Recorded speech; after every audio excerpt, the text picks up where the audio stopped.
Assalomu alaykum. Bugun 30-may 2026-yil.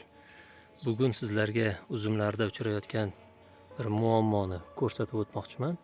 Bu uzumlarni kuyishi. Mana uzumda ko'rishingiz mumkin. Mana kuyish alomati bor. Mana bunday masalan yaqqol sariq bo'lib turibdi mana. Kuygan. Bu kundan, quyoshdan kuyish hisoblanadi. Hozir yana bittasini ko'rsataylik. Mana ko'rib turganingizdek quyoshdan kuyish. Bu quyoshdan kuyish oxirgi yillarda ozon qatlami yuqqalashib, harorat yuqorilashib ketayotgan sari ko'payib boryapti. Bunun bilan kurashish uchun nima qilish kerak? Uzumni soyalatish kerak. Qanday usullar bilan? Men masalan har bir uzumni mana bunday qilib qog'oz bilan o'rab chiqaman.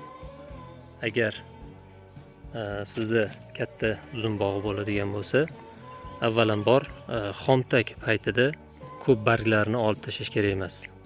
Ya'ni xomtokni to'g'ri qilish kerak. Soyaroq joyda o'sgan uzumni kalibri ham yuqori bo'ladi.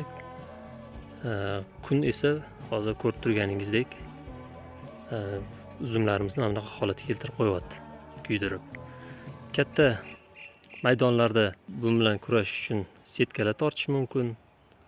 Eng asosiysi shu bahorda qilinadigan xomtok payti.